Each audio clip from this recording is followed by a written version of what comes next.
she'll take her hits, and she gets up. Aussies always get up.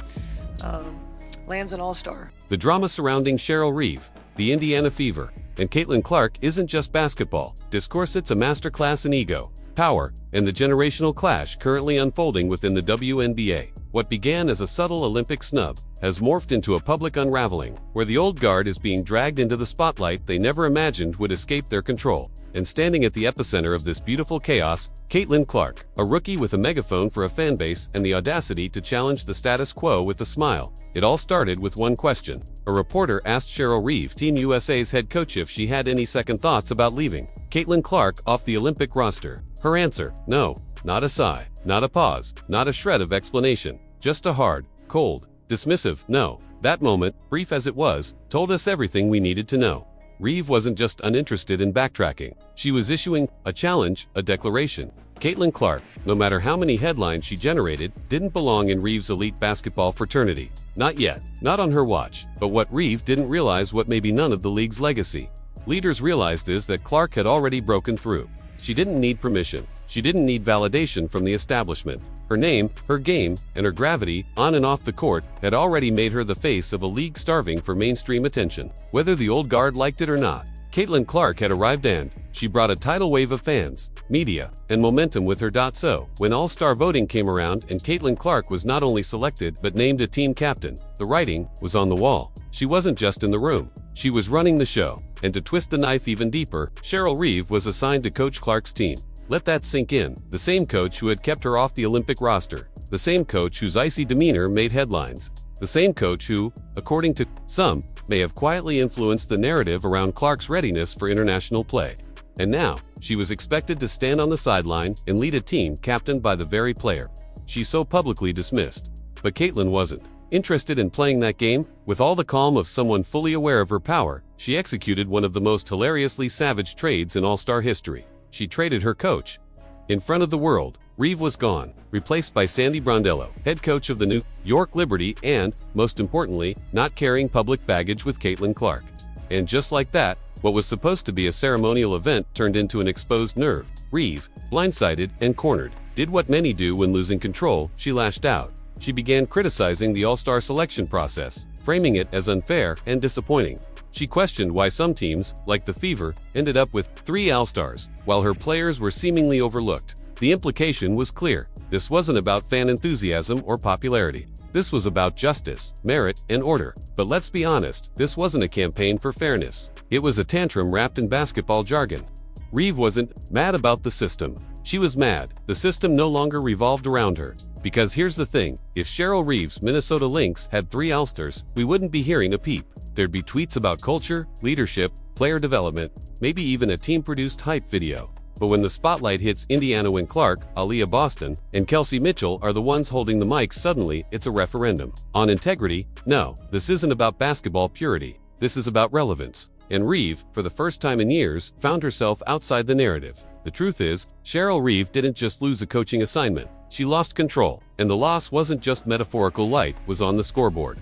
The Indiana Fever didn't just beat the Minnesota Lynx in the Commissioner's Cup. They dismantled them, dominated them. It wasn't luck. It wasn't a hot shooting night. It was a statement. Clark orchestrated. Boston bulldozed. Mitchell danced. And Reeve, she watched as her system was outclassed by a team everyone said was too young, too raw, too Caitlin-centric. It was poetic justice. But Reeve didn't see poetry. She saw anarchy, so she took to the media, subtly critiquing the coaches' votes, casting doubt on the legitimacy of the All-Star selections, and leaning heavily into the idea that the fans were doing it wrong. But that's the thing, there is no wrong in an All-Star game. It's not a courtroom, it's not a playoff series. It's a celebration. It's a carnival of talent and charisma. And if the fans want to see Clark chuck logo threes while grinning in diamond-studded sneakers, that's exactly what they should get. Reeve isn't just out of step, she's playing a different tune entirely. She's trying to win chess matches in an Uno tournament. She's talking defensive schemes while the league is vibing on TikTok edits. She's preaching structure to a generation built on spontaneity. And it shows. Her complaints about all selections sound less like concern and more like bitterness. Especially when Clark didn't just make the team, she dominated the fan vote. She was the face of the WNBA All-Star campaign, and rightfully so. Her debut season has been a cultural earthquake. Ratings have skyrocketed. Jersey sales are off the charts. Games are selling out. The WNBA isn't just surviving, it's thriving. And a large part of that is the Caitlin Clark effect. Reeve may claim to care about merit, but her actions scream discomfort. Discomfort with change, discomfort with a league that no longer looks or sounds like the one she rose to prominence in. Discomfort with not being the sun around which the WNBA orbits. The truth, she's watching the baton pass and doesn't know how to let go. Meanwhile, Clark is playing chess at a whole different level. Her all-star draft picks were deliberate. She chose teammates she trusted, players who supported her, and most importantly, she chose vibes. She curated a roster of people she wanted to enjoy this moment with. No ops, no backstabbers, just friends and respect. That's not petty. That's protective. And let's not overlook how incredibly funny it is that after months of whispers, books, deleted tweets, and media attention, Cheryl Reeve ended up not coaching Caitlin Clark. It's poetic, it's satisfying. It's also kind of sad. Because instead of using this moment to connect with a new generation, Reeve chose to dig in her heels. All-Star Weekend isn't the playoffs. It's not where championships are won. It's where memories are made. Highlights are born. Social media explodes. It's entertainment. It's showtime. But Reeve is treating it like a Senate hearing. She wants order, control, decorum. But fans, they want fireworks. They want logo threes and sideline selfies.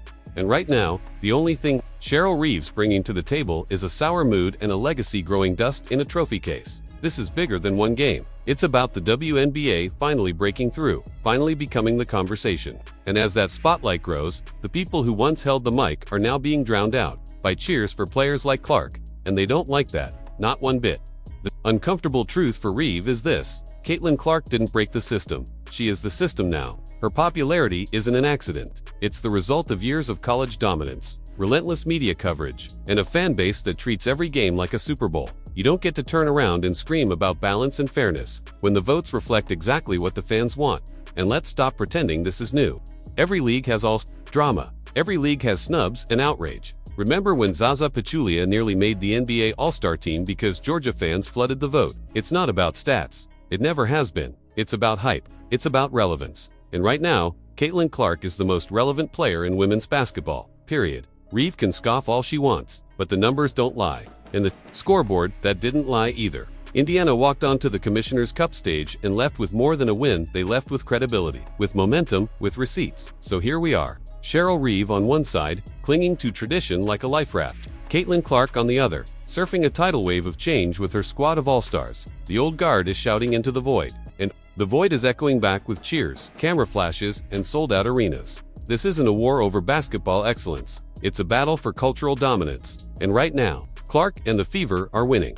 But what do you think? Is Cheryl Reeve justified in calling out the all-star process? Or is this just a coach clinging to a fading spotlight in a league that's finally moving forward? Let us know in the comments. Hit that like button if you're enjoying the WNBA's rise to stardom. And don't forget to subscribe for more deep dives into the drama, the legends, and the future of the game.